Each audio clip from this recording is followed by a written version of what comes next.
Oh Jésus, oui. Oh, oh Jésus, ouh, oh,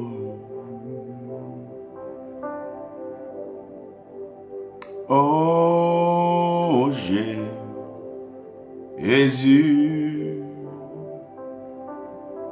ouh, oh Jésus.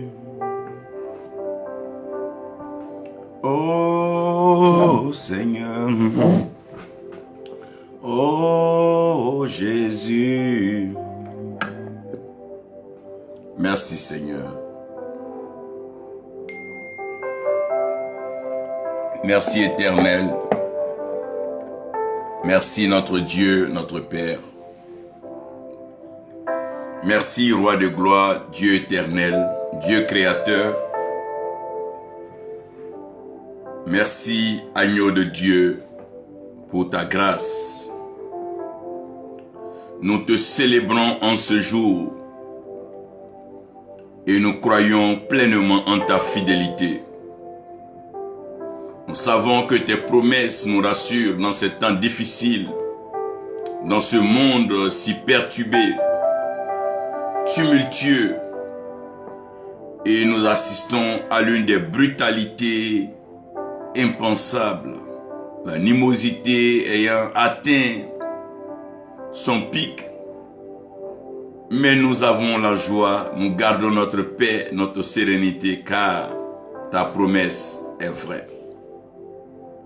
Oui, Jésus-Christ, merci d'être venu sur cette croix, dans ce monde, pour nous montrer le modèle, pour nous révéler le Père et nous manifester l'amour du Père. Tu t'es donné à la croix. Merci parce que ton séjour, bref, nous a enrichi, continue d'enrichir nos vies. C'est vrai que tu as connu la mort, mais la mort n'a duré que 3 jours. Et tu vis éternellement, ressuscité, tu es monté et tu es assis à la droite du Père. Intercédant pour toi et moi, pour nous tous, afin que nous ne sortions pas du plan de la prédestination divine, mais que nous arrivons comme tu l'as prévu depuis le commencement. Merci Père, car nous ne serons point égarés et personne ne sera égaré de ceux qui m'écoutent et de ceux qui nous écoutent, Seigneur, et qui suivent ta parole, qui se laissent conduire par ton esprit. Merci pour ta fidélité. Merci pour cette grâce. Au nom de Jésus-Christ. Amen. Ce matin, je bénis le Seigneur. C'est vrai, nous avons passé beaucoup de mois sans avoir de temps d'entretien direct. Le fait que je sois en mission et nous rendons gloire à Dieu pour sa main et sa bénédiction sur notre vie. Les témoignages, il y en a beaucoup. Des vies ont été bénies. Des âmes ont été délivrées. Des cœurs ont été restaurés. Et je bénis le Seigneur pour plusieurs églises et maisons qui ont reçu cette visitation. Nous savons que nos frères, particulièrement à Abuja, au Nigeria, ont bénéficié de la grâce et la révélation que le Seigneur nous donnait de pouvoir visiter ces lieux. Nous voulons ce matin, par la grâce de Dieu, parler d'un sujet assez spécial, un sujet assez sérieux et un sujet assez fondamental. Pendant que nous bénissons le Seigneur pour nos frères, amis, serviteurs de Dieu qui sont avec nous, Pasteur Marc, que Dieu te bénisse, Didier, la servante de Dieu Adjoa, et que Dieu vous bénisse, que sa grâce repose sur vous. Aujourd'hui, je veux par la grâce de Dieu parler du service de Dieu. Je veux parler du serviteur et du service de Dieu. Lorsqu'une activité, lorsqu'une fonction, lorsqu'une profession devient rentable, il est clair qu'elle va attirer, elle va inspirer, elle va motiver, elle va captiver plusieurs.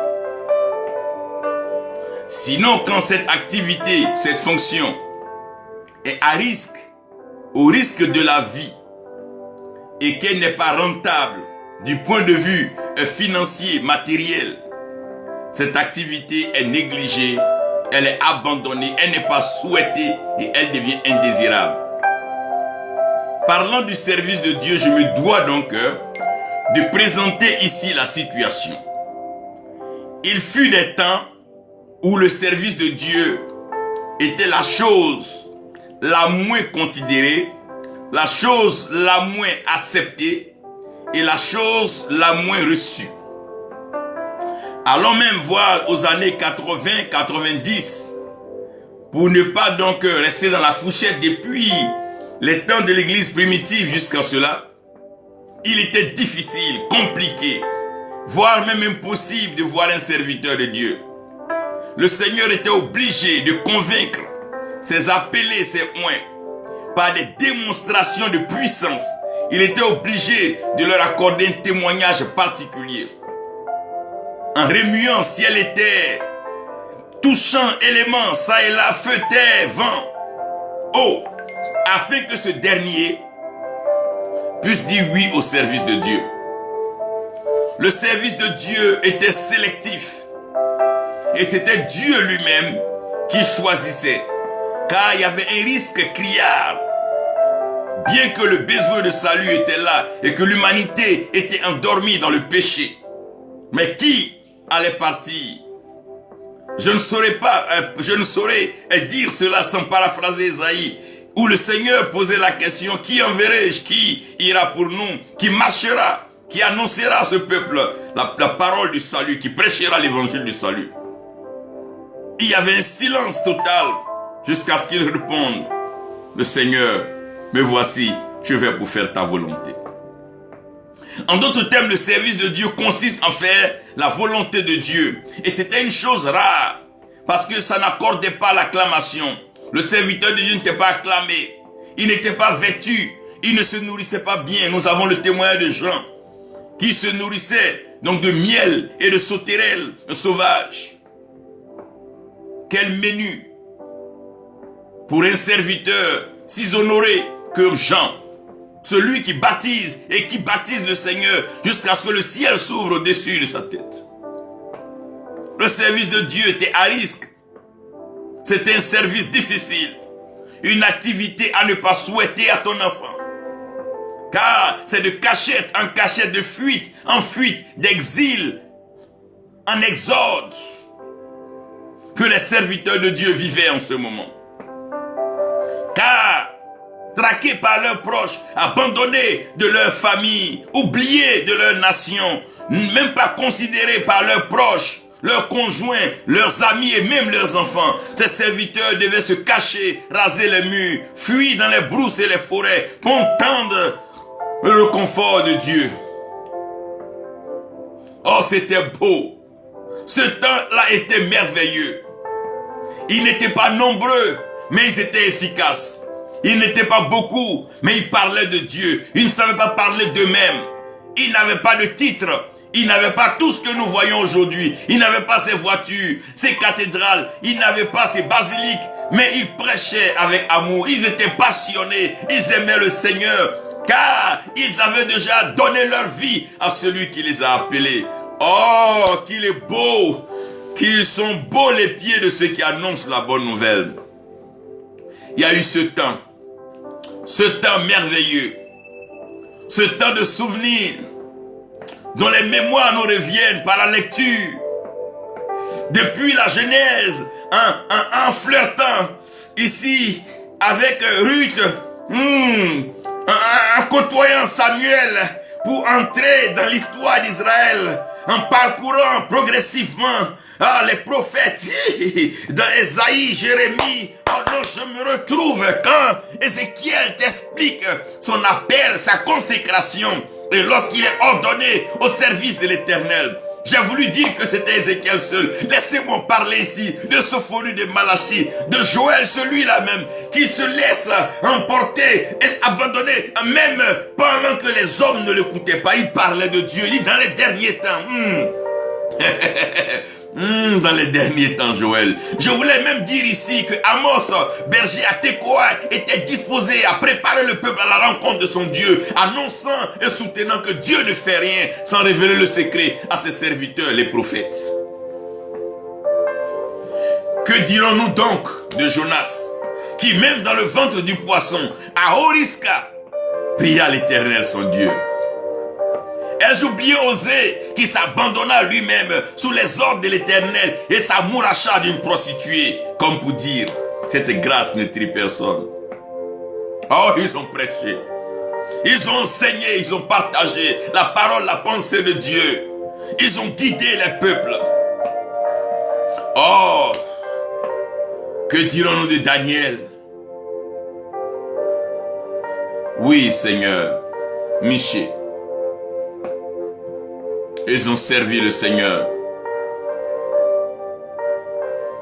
Ils ont servi le Seigneur sans compte en banque. Ils ont servi le Seigneur sans une foule, une assemblée flamboyante pour les acclamer. Ils ont servi le Seigneur sans avoir tous ces loisirs, plaisirs, désirs d'aujourd'hui. Ils ont servi le Seigneur. Oui, ils l'ont servi parce que leur cœur, leur cœur était pour Dieu. Ils l'ont servi sans penser d'escroquerie. Ils l'ont servi sans chercher l'argent, sans chercher leur réputation, leur nom ni leur titre. Ils l'ont servi. Oh, ils l'ont servi. Mais aujourd'hui, tout le monde s'approche parce que l'autel du sacrifice est déjà fait.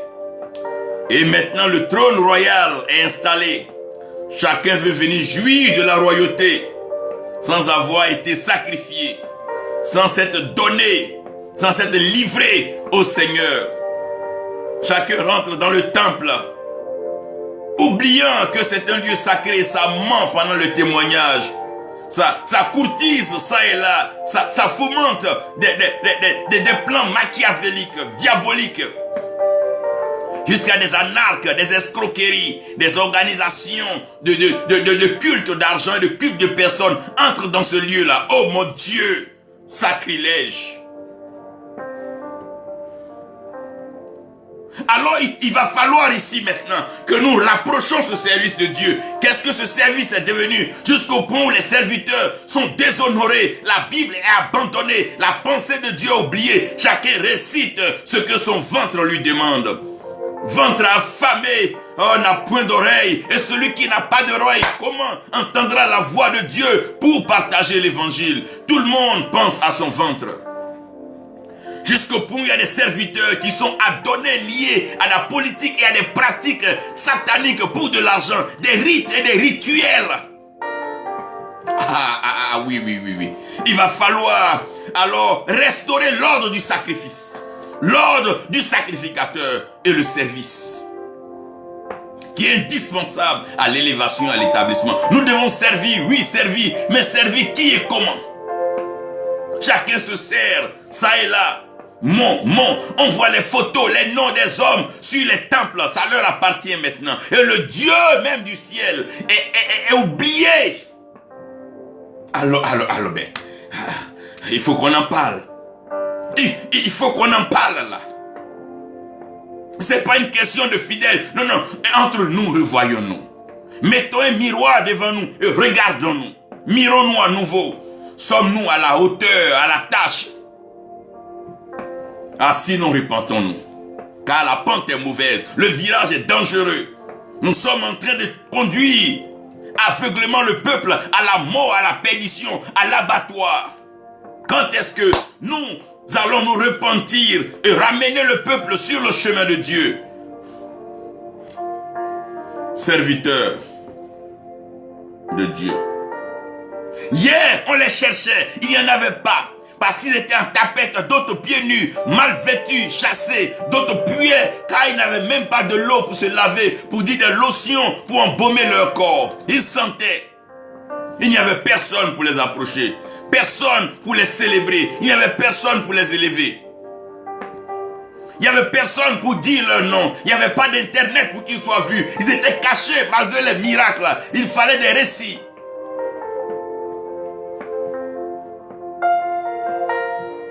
Ils étaient perdus. Alors que c'est eux qui étaient venus chercher ceux qui étaient perdus. On ne parlait pas d'eux. Ils n'avaient pas le temps de s'organiser ces mariages pompeux, ces cérémonies grandioses. Alors qu'ils servaient Dieu. Aujourd'hui, nous avons tout à notre portée. Mais nous avons délibérément choisi de servir le diable. Et nous sommes endiablés, tellement endiablés que envoûtés. Nous envoûtons. Et le dimanche, tout le culte est encensé, envoûté, truffé de mensonges, de vols, d'escroqueries. Des mercenaires engagés pour venir faire des montages. Oh! Ah! Ah!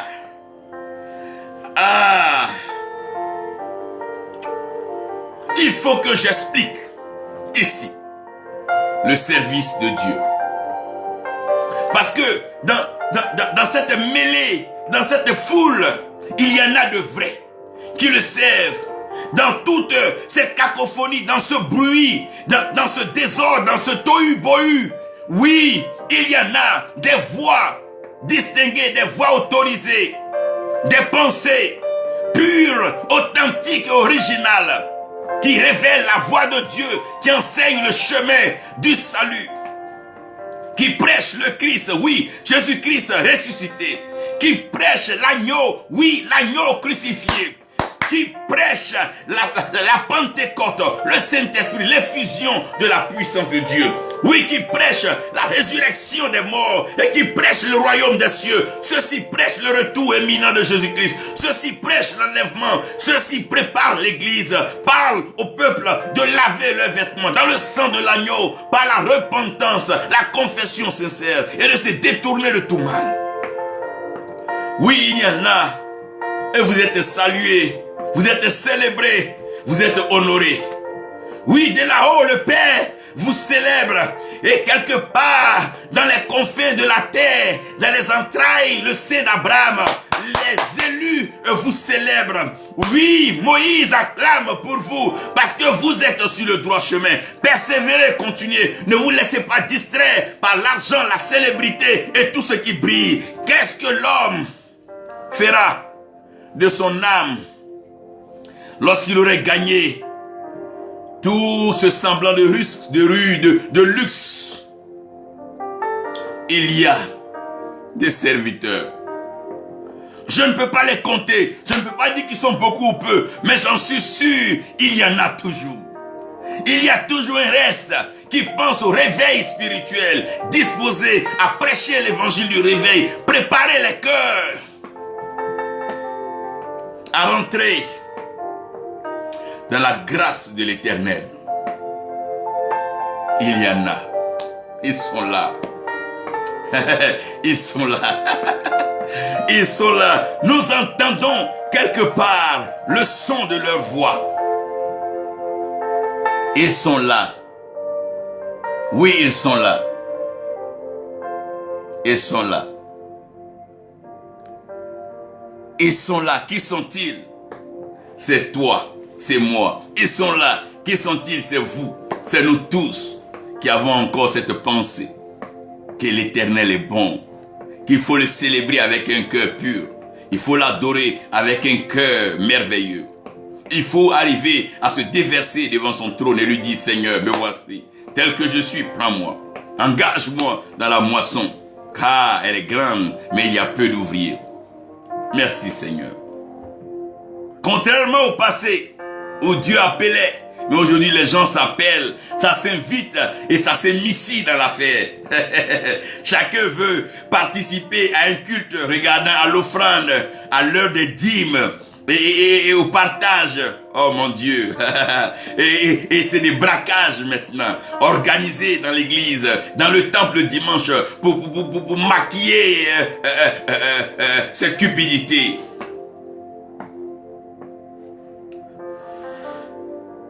Oui, mais il y en a de serviteurs. Il y en a. Il y en a. Il y en a. Permettez-moi de vous dire que l'amour produit toujours le service afin d'élever et établir. On sert Dieu dans le but d'être élevé et établi. Parce qu'on ne peut pas régner si on n'a pas été serviteur. On ne peut pas être élevé si on n'a pas un service. Quelqu'un qui n'est pas policier ne peut pas demander qu'on prie vers un commissaire de police. Ça n'a pas de sens. Il faut d'abord avoir une fonction, un service. Et on prie maintenant, par ta fidélité et les qualités, le potentiel que Dieu a mis en toi, l'élévation devient maintenant une conséquence directe. Et quand tu es élevé à un certain niveau, on t'honore en t'établissant. C'est pourquoi Jésus-Christ lui-même, qui est Fils et qui est Dieu, est venu servir. Il dit que celui qui désire être le plus grand parmi vous soit le serviteur de tous.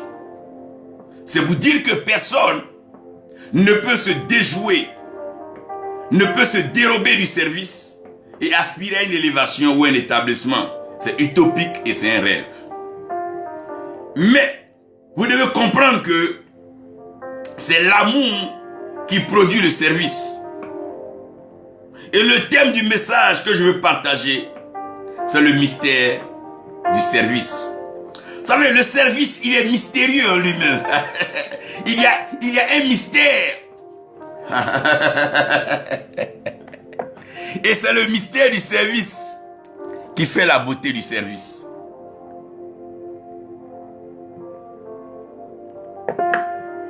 Si vous lisez avec moi Exode 20, Dieu est en train de définir le canevas du service à Moïse, afin que Moïse relaie au peuple. Israël est le peuple de Dieu, mais Dieu dit à Moïse, je t'envoie comme prophète, mais là-bas, j'ai choisi Aaron qui sera ton sacrificateur. Ou bien, je fais de toi Dieu pour Pharaon et Aaron devient ton prophète. Donc les Myriam, tout ce qu'on va découvrir après là, ils ne font pas partie de cette mission d'appel de Dieu. Dieu a défini, Dieu a nommé. Quand Dieu t'appelle, il t'appelle par ton nom. Il faut simplement être ignorant pour penser que Dieu ne connaît pas ton nom. Dieu connaît le nom de tous ses enfants. Même un père, quand il a plusieurs enfants, il connaît le nom de chacun de ses enfants. Quand il entend la voix de celui-ci, c'est que c'est celui-ci. Ça, c'est un père humain. Imaginez, sinon pensez. Et voyez à plus forte raison Dieu, qui est le Père des esprits, qui est le Père des lumières. Il dira donc à Moïse en Genèse 20, en Exode 20, excusez-moi, verset 5. Vous n'aurez même pas d'autre Dieu devant ma face. Vous ne servirez aucun autre Dieu. Vous ne vous prosternerez pas devant une idole. À Josué, le point sera clair. En Égypte, ils étaient tous esclaves et tous servaient Pharaon. Maintenant qu'ils sont en train de passer par le désert, ceux qui servaient Pharaon refusent maintenant de servir le Dieu qui les a délivrés. Souvent c'est étonnant. Quelqu'un souffre, tu le sors de sa souffrance et il refuse de faire même un peu de ce qu'il fait de sa souffrance. Vous étiez en train de servir esclave, on ne vous donnait rien. Vous étiez enchaîné, flagellé, on vous fouettait. Un Dieu vient. Il vous dit que l'esclavage de Pharaon était trop lourd. Venez tout simplement m'adorer, me louer, me célébrer. Ça là, il n'y a pas fouet dedans. On ne vous tue pas pour ça. Mais ça devient difficile. Donc Dieu devait définir. Dans le désert encore, on peut dire qu'ils vont servir parce que la manne va tomber. Mais arrivé à Canaan, là le service même on n'en parle pas. Caleb lui-même, d'abord quand il se sert, il les laisse continuer. Mais Josué dit, mais qui servira l'Éternel? Il nous a fait sortir pour le servir. On est arrivé à Canaan, chacun est occupé par ses activités, tout le monde est cultivateur, chacun est éleveur. Mais qui servira l'Éternel? Josué était obligé de dire, moi et ma maison, nous servirons l'Éternel. Puisqu'il n'y a personne pour servir l'Éternel. Puisque nous tous qui sommes sortis d'Égypte, en passant par le désert, personne ne veut servir l'Éternel. Mais je ne peux qu'engager moi et ma maison. Josué dit donc, moi et ma maison, nous servirons l'Éternel. Josué 24, vous allez lire à partir du verset 21. Comment est-ce qu'il fallait maintenant redéfinir le service de Dieu? Jérémie 1, Dieu dit à Jérémie, ce que tu fais là, ce n'est pas de toi-même. Mais depuis le ventre de ta mère, avant que toi, Jérémie, tu ne sois formé, moi, Dieu, je t'avais déjà choisi. Je t'avais déjà établi prophète pour les nations. Et moi-même, Dieu, j'ai mis mes paroles dans ta bouche. Tu iras vers qui je t'enverrai. Et n'aie pas peur de car moi-même, Dieu, je te délivrerai.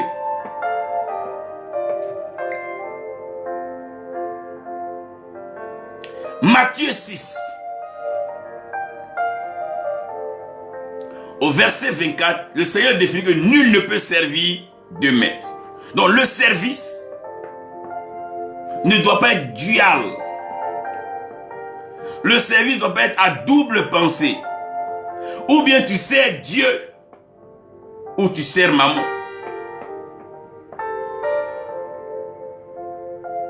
Alors chacun doit redéfinir son service et chacun doit considérer le service. Mais de ma part, je voulais vous parler de 4 types de services qui sont liés à des mystères particuliers. Le premier service dont je veux parler, c'est le service par contrainte. Le service par contrainte est ce qu'on appelle l'esclavage, est ce qu'on appelle la servitude. Donc le but des guerres était d'asservir un peuple, le maintenir esclave, afin de contraindre ce peuple-là à le servir. Donc, ce service-là, il est fait par contrainte. Tu es obligé, tu n'as pas le choix, tu dois servir. Parce que ce service-là est lié à un mystère qu'on appelle la crainte, sinon la peur. La plupart de nos parents dans les villages, la plupart de nos mamans qui ne sont pas converties dans les campements dans les villages, servent le diable par contrainte. Il te dit, si tu ne me sers pas, je vais décimer tes enfants. Je vais neutraliser ton ventre. Je vais te tuer. Donc les gens servaient par contrainte. Les gens servaient Pharaon par contrainte. Tu ne sers pas, tu meurs. Tu ne travailles pas, on te flagelle, on te tue. C'est une forme de travail forcé. C'est le service par crainte. Ce service par crainte n'est pas de Dieu. Ce service par contrainte n'est pas de Dieu. C'est dommage qu'aujourd'hui des gourous forcent des gens à rendre des témoignages en parlant de leur nom. Pourquoi forcer les gens? Quelle est cette contrainte? La Bible ne dit-elle pas que là où il y a l'esprit, il y a la liberté? Quelle est cette contrainte? D'où vient cette force étrangère qui veut contraindre? D'où vient cette force étrangère qui veut obliger, qui veut museler, qui veut bâillonner? Le service par contrainte. On t'oblige à mentir, on t'oblige à faire des montages, on t'oblige à dire le faux, on t'oblige à voler, on t'oblige à tuer. Un service par contrainte. C'est quel satanisme voilé ça? C'est quoi ça? La contrainte. Tu fais pas comme ça, on te classe. Tu fais pas comme ça, on te tue. Tu fais pas comme ça, tu n'es plus dans ta situation. Mais quelle est cette sorcellerie organisée? Le service par contrainte. L'esclavage. Ils ont peur, la crainte. Comme s'ils doivent à un démon, à un diable. Diantre. Le service par contrainte.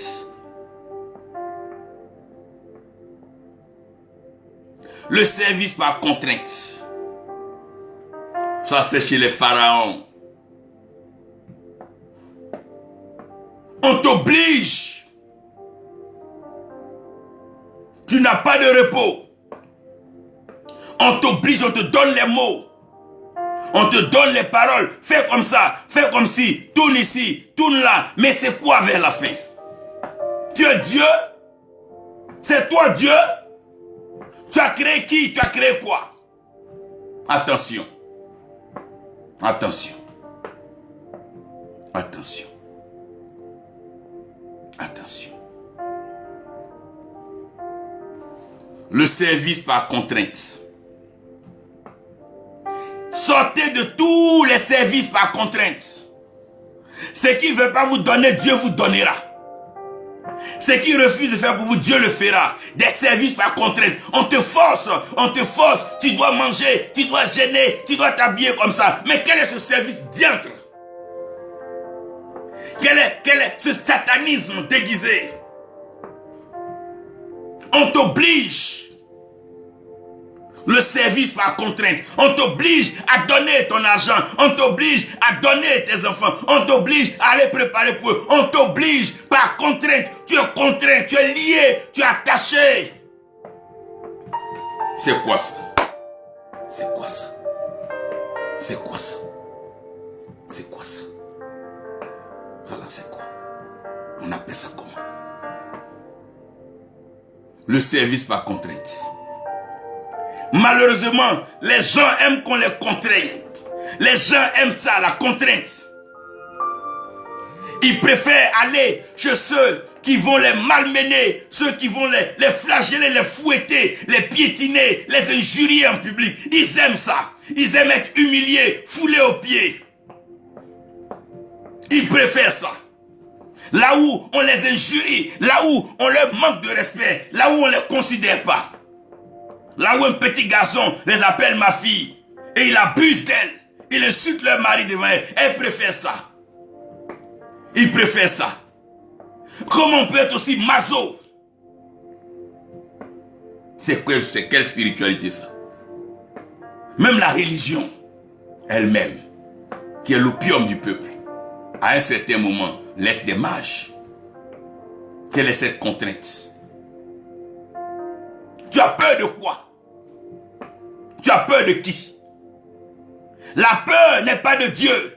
Dieu dit, il ne nous a pas donné un esprit de peur, mais d'amour, de force et de bonne pensée. C'est quoi ça?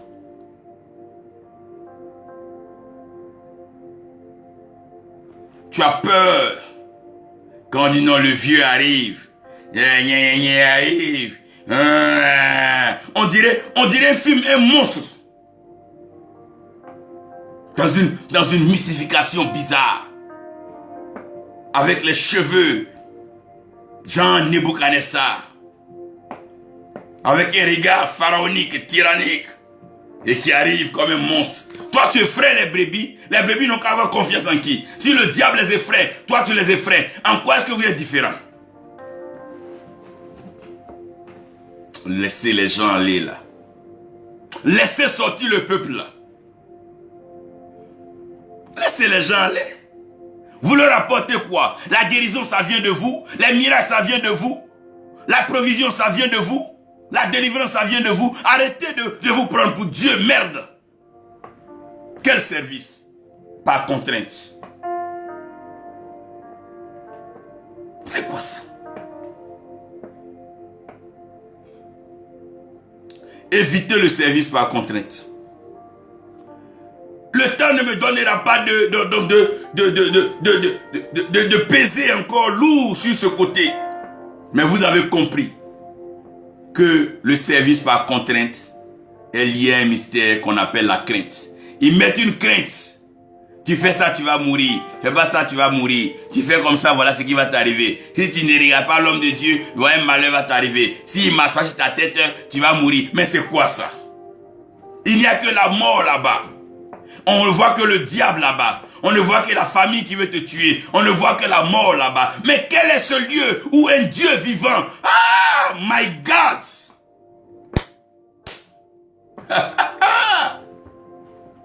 Dieu est le Dieu des vivants.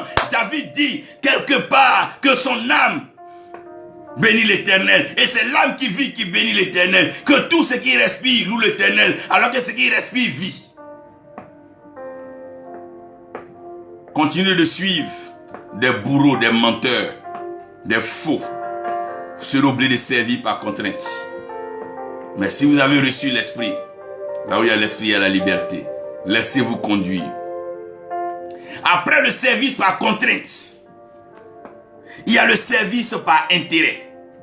Et le service par intérêt est un service méchant. Voici des gens qui se sont assis un jour dans leur salon.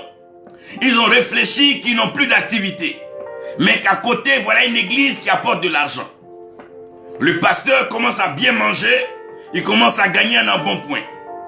Et de façon concertée, de façon complotée, ils organisent un cirque. Ils organisent un théâtre. Ils organisent un cinéma. Où d'abord on envoûte quelques femmes. Pour à tout moment faire croire qu'il y a une présence mystérieuse. Et ils créent eux-mêmes un service par intérêt. Tout ce qui les intéresse dans ce service-là, c'est combien d'argent est rentré. Ils sont toujours prêts à compter l'argent. Ils sont toujours prêts à parler de l'argent. Pour rien argent ici. Pour rien l'argent de maison. Pour rien l'argent de voiture. Pour rien l'argent de ceci. Pour rien l'argent de voyage. Pour rien l'argent d'habits. Pour rien l'argent d'école. Mais vers la fin, c'est un commerce. Même dans un supermarché, il y a des articles, on ne met pas le prix dessus, on demande. Mais pour vous, tout est payé. L'eau, on paye. L'huile, on paye. Serviette, on paye. Pour dormir, on paye. Pour se lever, on paye. Mais c'est quel diantre. Un service par intérêt. Il sait que Dieu ne l'a pas appelé. Il ne connaît pas Dieu. Il ne connaît pas le Dieu des cieux. Il ne connaît pas le sacré des Hébreux. Il ne l'a jamais vu. Il ne l'a jamais entendu. Mais par intérêt, il est dedans. Et tout ce qui rapporte l'argent, ses yeux sont dessus. Même si c'est arnaque, il est dedans. Escroquerie, il est dedans. Investissement mystique, il est dedans. S'il faut aller rentrer dans les sectes, des clubs, pour même être à donner son anus pour des bêtises, ils sont prêts. Donner leur tête, leur âme. Parce que pour eux, c'est l'argent qui compte. Pour eux, c'est l'argent ou rien. Des gens intéressés, toutes leurs relations sont intéressées. Tu n'as pas d'argent, tu n'es pas leur ami. Tu n'as pas telle voiture, tu n'es pas leur ami. Tu n'as pas de... C'est quel est ce service-là? C'est quoi ça? Et il y a des gens pour encourager des personnes comme ça. Mais dites-le la vérité. Pour encourager ces personnes.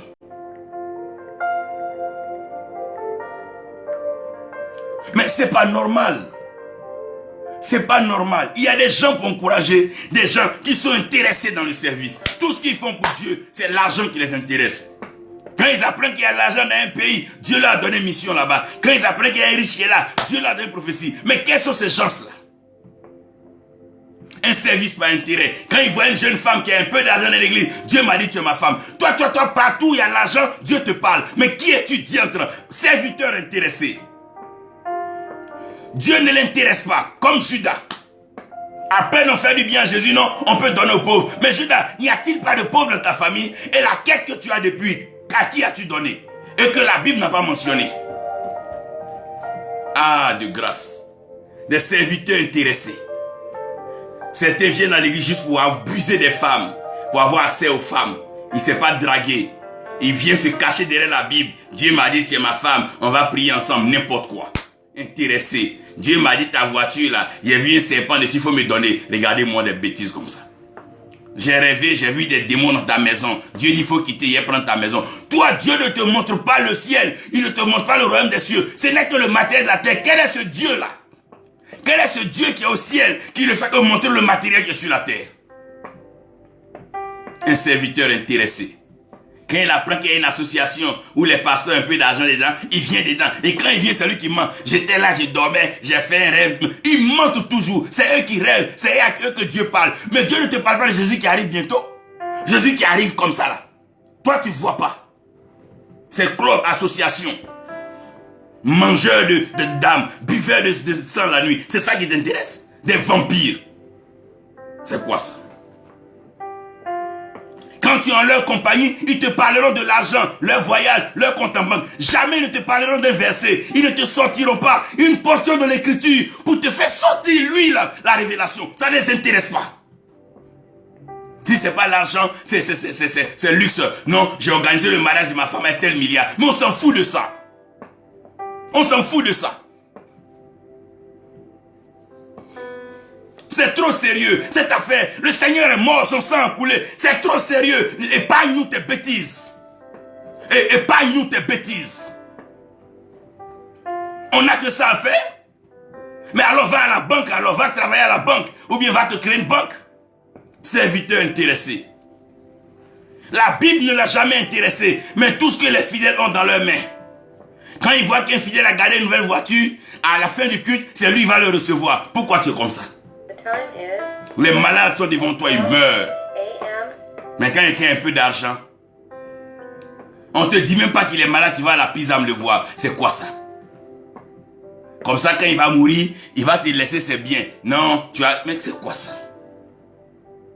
C'est trop méchant. C'est trop diable, c'est trop enfantin. Ça rend vilain le service. Un serviteur intéressé. Quand il vient chez toi, c'est ses intérêts, de l'argent, des choses. Il veut ça seulement. Il veut que les objets de valeur, il est intéressé. Ce qui l'intéresse là, c'est ce qu'il va gagner. Tu vas mourir, tu vas aller en enfer, le diable va te tuer, lui ça l'intéresse pas. Même s'il peut te vendre dans l'église, il va te vendre pour avoir l'argent. Ils vendent les filles à papa. À des foutus d'hommes pour eux-mêmes tirer la rançon. Ils voient une fille de noble, il peut mettre par une prophétie qu'elle est mariée jeune, que lui-même il encadre. Et tout l'argent que la fille donne à ce jeune, c'est lui qui récupère. On organise des mariages pour avoir de l'argent. On met des jeunes filles dans des cordes, des jeunes hommes dans des cordes juste pour... Mais c'est quoi ça? C'est trop intéressé. C'est toi qui organise mariage des riches toujours dans l'église. Les pauvres ne se marient pas aussi. Ça ne les intéresse pas. Attends. C'est vous qui faites réunion toujours à la plage, dans les airs, dans yacht, dans bateau. Continuez. C'est pas ça. Continuez. On sait que vous êtes intéressés. Quand on vous regarde, on sait que la Bible ne vous intéresse pas. Dieu même là, vous ne le connaissez pas. Vous n'avez que de Dieu l'argent. Et le Dieu de ce monde a aveuglé les gens. Écoutez-moi bien. Les gens pensent que Satan va utiliser le sexe pour détruire le monde. Ce qui va détruire le monde, c'est l'argent. L'argent. Dieu dit, nul ne peut le servir l'argent. Quelqu'un peut avoir un péché sexuel, Dieu va la délivrer. Mais quelqu'un qui a une pensée pour l'argent, il ne peut qu'aller se pendre, comme Judas. L'argent est un mauvais maître. La Bible dit que l'amour de l'argent, c'est la source, c'est la mère de tous les maux. Tout ce qui va suivre là, tout ce qui tue là, ça commence par l'amour de l'argent. Et toi, tu te dis, pasteur, c'est toi qui aimes l'argent comme ça? Tu peux tuer pour de l'argent. Tu peux te battre pour de l'argent. Quel argent? Tu as eu quoi? Tu as fait quoi avec? L'argent. Le service par intérêt. Ils sont pleins comme ça. Tout pour eux, c'est l'argent. Ils sont intéressés. Le service par intérêt. Laissez-moi avancer un peu. Parce que j'ai besoin de... Et ici, là-bas, le mystère, c'est le gain. Ils sont en train de calculer leur gain, c'est qu'ils ont gagné. Ils ne gagnent jamais d'âme. Ils n'ont pas de bilan d'âme. Ils n'ont pas de bilan de message. Ils n'ont pas de bilan de révélation. Ils n'ont pas de Dieu m'a dit. Eux, c'est l'argent, ils ont gagné. J'ai tel nombre de voitures. J'ai fait tel nombre de voyages. Il y a tel nombre de chaussures. Ils n'ont que le gain. Ils n'ont que le gain. Ils n'ont que le gain. À quoi sert à un homme de gagner ce monde? Ils n'ont que le gain. Le gain. Leurs relations sont intéressées, des matérialistes. Dès qu'ils sentent que tu n'as plus d'argent, ils te quittent, Dieu ne leur parle plus pour toi. Dès qu'ils sentent que ta situation est compliquée, Dieu ne leur parle plus pour toi. Ils ne te voient plus. Ils t'enlèvent de leur liste d'amis. Arrêtez-moi tout ça. Quelqu'un peut nous aider à mettre fin à ce désordre-là. Oh Dieu, qui nous aidera?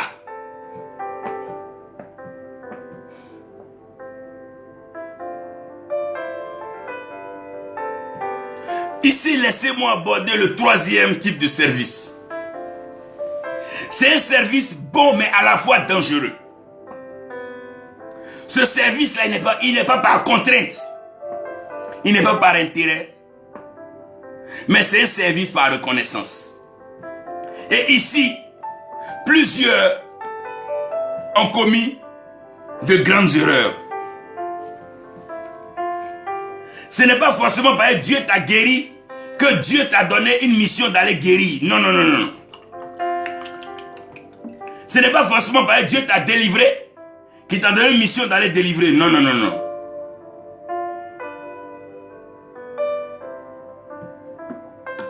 C'est pas parce que Dieu t'a sorti de la pauvreté que tu dois être maintenant une ONG pour aider les pauvres. Non. Non. Être reconnaissant est une bonne chose. Mais le service de Dieu est sacré.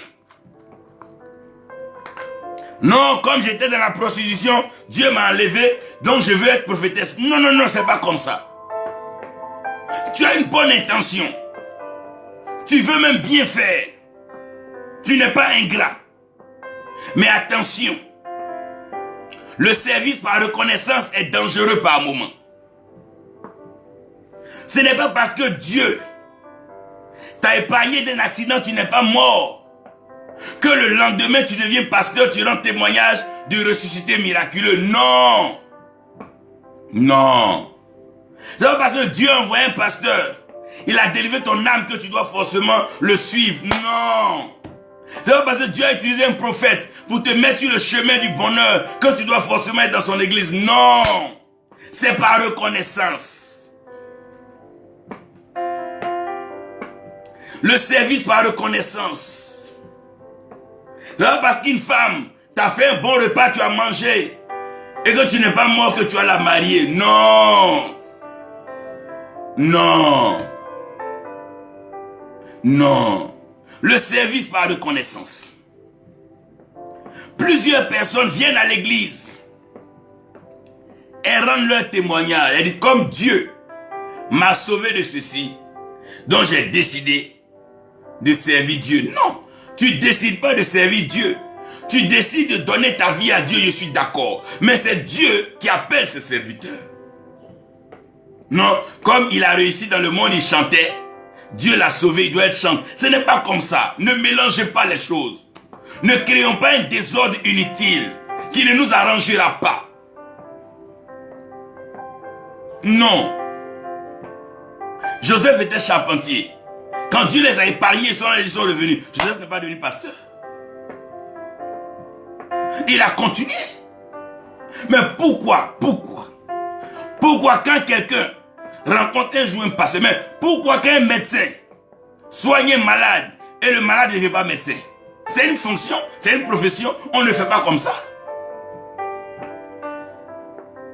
C'est vrai tu es reconnaissant, c'est vrai tu as un bon cœur, c'est vrai tu es gentil, mais c'est pas comme ça.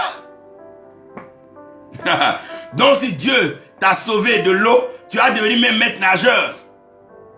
Oh, comme il t'a pas laissé mourir dans l'eau là, donc maintenant toi tu as sauvé les poissons. Toi tu sais nager plus qu'un poisson. Mais quel est ce jeu là? Ça répond à quoi ça? Quand je calcule, je ne trouve pas. Le service par reconnaissance. Mon fils était malade, Dieu l'a guéri. Donc la mère dit comme Dieu a guéri son fils, elle va servir Dieu. Mais où est le lien? Qu'est-ce qu'il lit ces deux choses-là? Dieu a guéri, Dieu a guéri. Dieu a libéré, Dieu a libéré. Dieu a délivré, Dieu a délivré. Est-ce que tous ceux qui sont sortis d'Égypte étaient des serviteurs de Dieu? Et eux tous étaient lévites. Tout le monde était prophète. Quand on dit Dieu a choisi la Côte d'Ivoire, ça veut pas dire que tous les Ivoiriens sont des prophètes. Ça veut dire quoi ça? Mais pourquoi? Quel est ce désordre? C'est nous qui n'entendons pas ou bien on fait exprès? Dieu t'a sauvé. Tu peux manifester ta reconnaissance par les témoignages, par les actions de grâce. Tu peux venir l'honorer, le célébrer. Marie même qui est la mère de Jésus. Marie elle-même par qui Dieu est passé. Marie n'est pas de nous prophétesse. Marie n'a pas prophétisé. Quand le vin a manqué, elle n'a pas dit comme c'est de moi Jésus est sorti et fait le vin. Elle est venue poliment vers lui. À qui Dieu doit plus qu'à cette femme qui était fiancée, qui a risqué sa vie, sa virginité et tout, porter les douleurs de la grossesse, l'enfantement, fuis avec ton enfant. Attends, mais elle-même, elle n'a pas fait une église, elle n'a pas fait un ministère, ni un programme de prière. Mais d'où viennent ces idées-là? Ou bien c'est le gain qui est caché derrière, ou bien c'est une reconnaissance ignorante.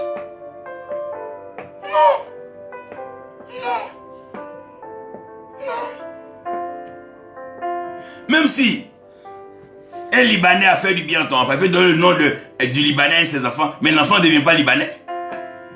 Non, c'est par reconnaissance. Mais pourquoi? Qui va m'aider vraiment à comprendre cette séance-là? Pourquoi? Quand Dieu accomplit une bonne action dans la vie de quelqu'un, on veut forcément faire de lui un serviteur de Dieu.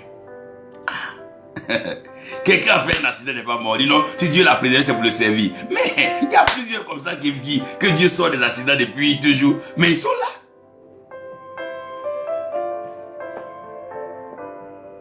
La fille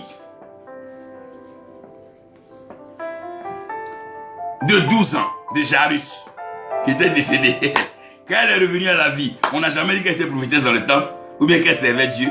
Non. Le fils de la veuve de Naïm, qui était mort quand l'enfant est ressuscité, il redonnait l'enfant à sa maman. Si c'était nous, on allait faire de cet enfant-là l'apôtre est ressuscité. Et l'enfant allait se promener dans les églises, mentir maintenant, pour escroquer. Pourquoi on fait ça? Quand on fait ça là, c'est bon. C'est quel service? Oh. Ah, donc ton courant est coupé. Un agent de la CIE vient. Il vient rétablir le courant. Donc par reconnaissance, toi demain tu es dans la CIE en train de travailler. Mais c'est quoi ça? Quel est ce désordre là?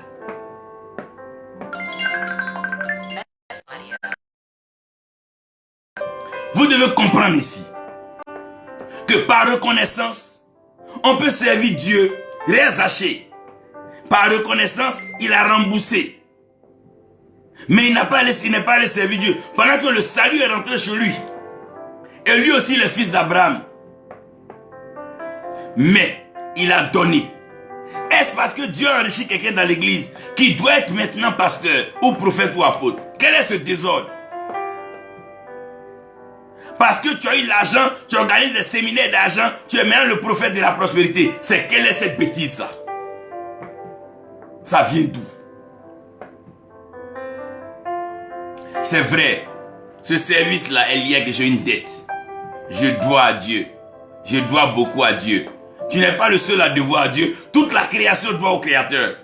Tout le monde doit à Dieu, mon frère. Nous devons tous à Dieu. Le souffle de vie, nous le devons à Dieu. La vue, nous la devons à Dieu. L'ouïe, nous devons tout à Dieu. L'odorat, nous devons tout cela à Dieu. Le parler, car c'est Dieu qui fait de nous l'âme vivante. Notre vie dépend de Dieu. Nous devons tout à Dieu. Tu n'es pas le seul à devoir à Dieu. Donc ne mets pas ta vie dans une affaire de service par contrainte ou bien par reconnaissance. Non. C'est pas parce qu'une femme t'as fait un bon repas, elle avait tes habits que tu vas la marier. Mais c'est trop facile. Le service n'est pas par reconnaissance. Donc, évitez ces trois types-là. Le service par contrainte, où on vous oblige, on vous malmène, les gens se font passer pour des dieux, vous font peur. Il y a le service par intérêt, où tout ce que tu fais, tu regardes à l'argent, c'est pas un vrai service de Dieu. Il y a le service par reconnaissance. Si Dieu t'a sauvé, va m'en faire ta reconnaissance ailleurs, va dans le temple, rendre gloire à Dieu, mais ne te mets pas forcément sous le service. Attends, parce qu'un militaire t'a sauvé, donc demain tu es en treillis. Mais l'armée va te frapper. Frère, ces trois services sont des services risquants. C'est des services risqués. Et c'est des services dangereux. Malheureusement, c'est ces trois services-là qu'on voit tout le temps. Non, j'étais là, un jour je dormais, les démons m'ont attaqué, Dieu m'a délivré, donc j'ai fait mon ministère de délivrance. Oh! Un matin, je n'avais pas à manger, Dieu m'a donné à manger, donc j'ai fait mon ministère, venez manger du pain. Oh! Un soir, j'étais là, j'avais comme des folies, Dieu m'a délivré, donc j'ai fait maintenant un ministère, délivrance de la folie. Mais c'est quoi ça? C'est quoi ça? Ça là, on appelle ça comment? David lui-même, quand il a voulu par reconnaissance bâtir le temple, Dieu dit non David, je ne t'ai pas demandé de me bâtir un temple, je me suis choisi. Laissez Dieu choisir, c'est le service de Dieu. Laissez Dieu choisir. C'est son œuvre. Laissez Dieu se mettre à l'aise dans son œuvre. Quand même, c'est l'œuvre de Dieu de grâce. Ce n'est pas ton œuvre, ce n'est pas mon œuvre, ce n'est pas notre œuvre. Si c'est l'œuvre de Dieu, mais laissons le choix à Dieu. Laissons la latitude à Dieu.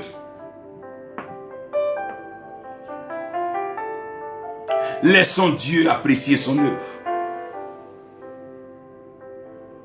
Laissons Dieu lui-même faire son œuvre. Ne le servez pas par contrainte. Qu'on ne mette pas un couteau, une machette derrière vous pour servir Dieu. Ce n'est pas vrai. Que personne ne vous blague. Non, tu sais Dieu, tu auras l'argent, tu vas voyager. Laissez ces bêtises, c'est des mensonges. Ils vont vous mettre dans des intérêts bizarres. Non, comme Dieu a sauvé ta vie, si tu le sais pas, va t'enlever. Mais ceux que Dieu a sauvés, là, il n'y a pas beaucoup qui vivent. Tout Israël qui est allé à Canaan, là, c'était combien qui servait Dieu? Pourquoi vous faites ces trucs comme ça?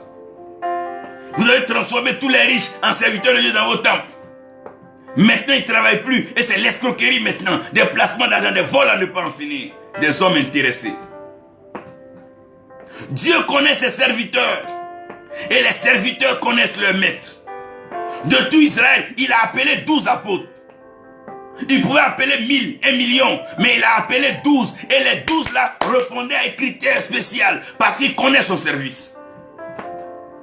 Attends, quand une femme va au marché, elle ne paye pas tous les condiments. Elle paye ce dont elle a besoin pour faire cuire sa sauce. Dieu connaît son service.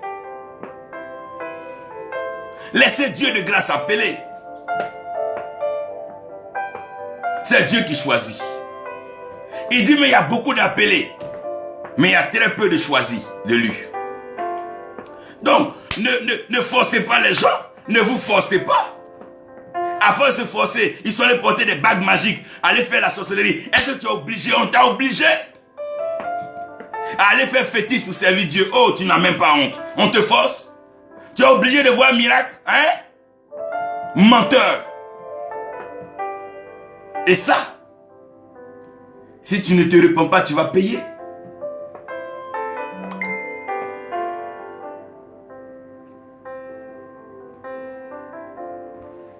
Le service par appel et élection, c'est rattaché à une seule chose, l'onction. Dieu oint toujours ceux qu'il appelle. Il dit, Samuel, arrête de pleurer Saül, j'en ai fini. J'ai dépassé le passé. Ne laisse pas les douleurs du passé étouffer ton présent et obscurcir ton avenir. Mais remplis ta corne d'huile. Remets-toi au service, Samuel. Laisse ce monde là. Laisse ça. Va, remplis ta corne d'huile. Et va chez Isaïe, je sais. Le Bethléemite, il est précis ici. il dit, laisse Saül, il était roi, mais je l'ai abandonné, ce truand, cet intéressé, un roi par contrainte, qui force, jusqu'à il se transforme en sacrificateur. Lui-même, il fait un sacrifice, Saül. Toi aussi, tu es un sacrificateur. Parce que quoi, tu as eu l'argent. Parce que tu as eu l'argent d'un pasteur, d'un prophète. C'est quoi ça? Parce que tu t'es marié, donc tu fais séminaire des malais. Ça veut dire quoi ça? Dieu t'a béni là, c'est pour ça. Dieu te bénit pour être une bénédiction. Arrêtez de faire la leçon aux gens là. Il dit à Samuel, écoutez-moi bien. Ici, je veux me faire plaisir. Il dit à Samuel, arrête de pleurer. Ah.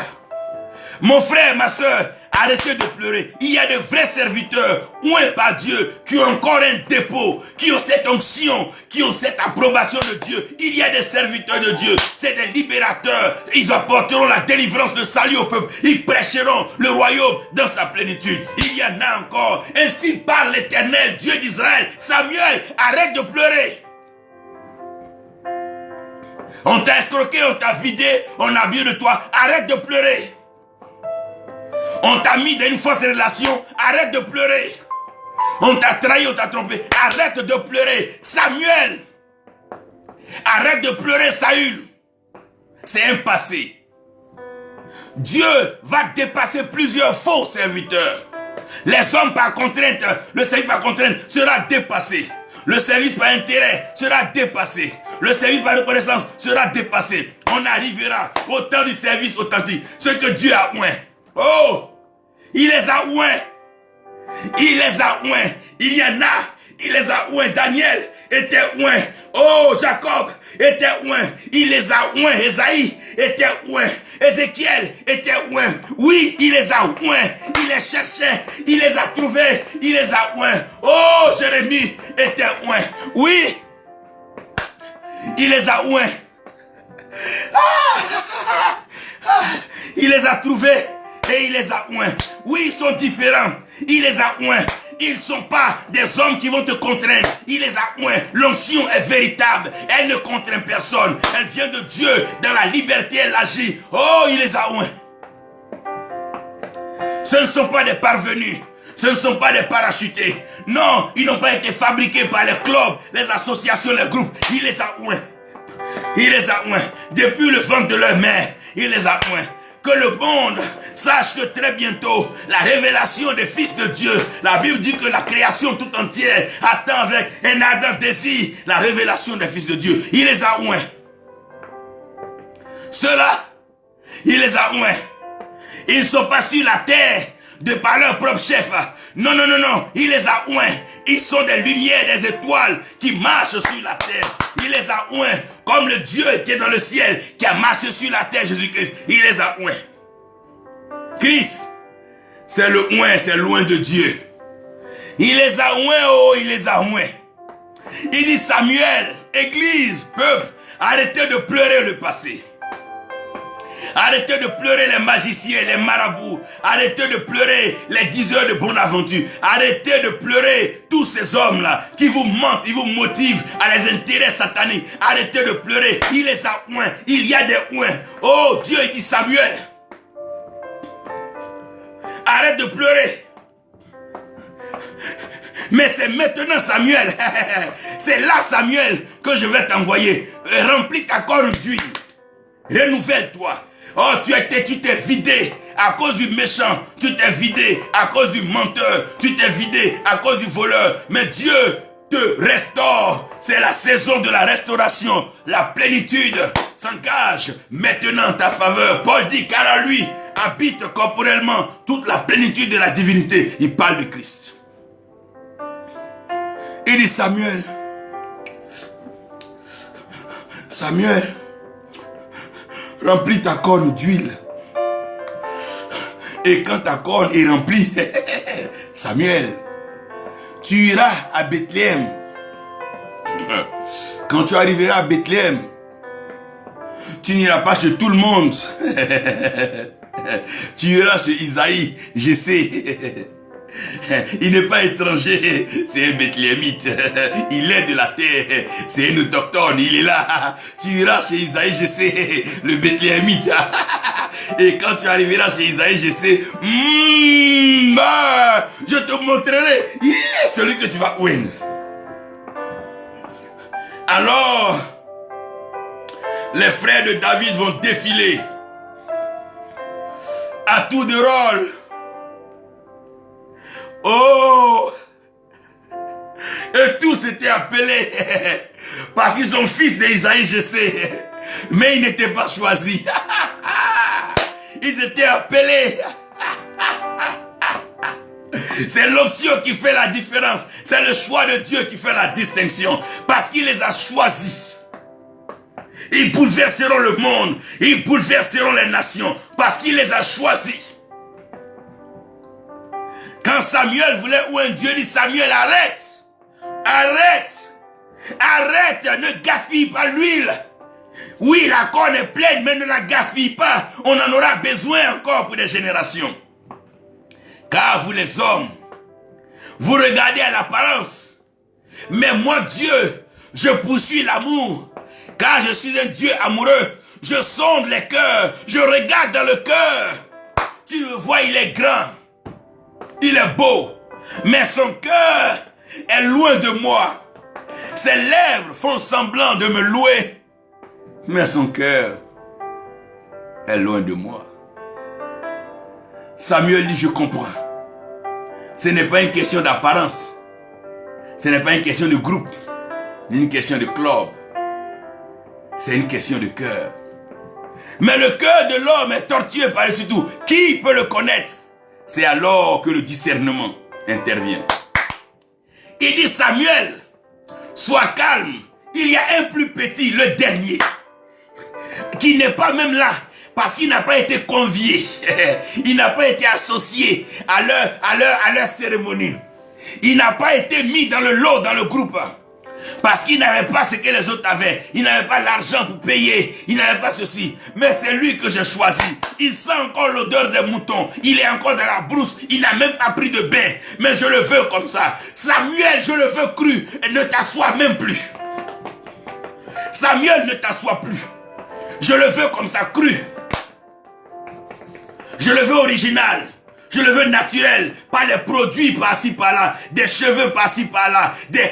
On ne les reconnaît plus. Qui sont-ils, des hommes ou des femmes? Des travestis ou quoi? Mais non, lui là, il est original. Il est authentique. Il s'est réservé. Il s'est gardé. Il prend plaisir à veiller sur les brebis. C'est mon berger, c'est mon roi. Il chante même des cantiques. Il entonne des poèmes et des psaumes. Oh mais il réjouit mon cœur depuis le ciel. Samuel, ne gaspille pas cette huile. Parce que le service, c'est pour les oins. Le service, c'est pour les oins. C'est l'amour qui sert. C'est l'amour qui choisit. Et c'est par amour qu'on sert. Les oins aiment Dieu. Les oins servent Dieu. Parce que les oins aiment le peuple de Dieu. Que le Seigneur vous bénisse. Ne forcez pas. S'il ne vous a pas appelé, il ne vous a pas choisi, vaquez à vos occupations. Il ne vous jugera pas pour ça. Faites ce que vous avez à faire. Mais s'il vous a appelé et qu'il vous a oint, faites-le de tout cœur. C'est alors que le Seigneur vous bénira. Le service de Dieu est noble, est honorable. Être ambassadeur, c'est une bonne chose, mais de grâce. Laissons Dieu nous appeler. Laissons Dieu nous oindre. Que la paix du Seigneur repose sur vous, au nom de Jésus-Christ. Amen.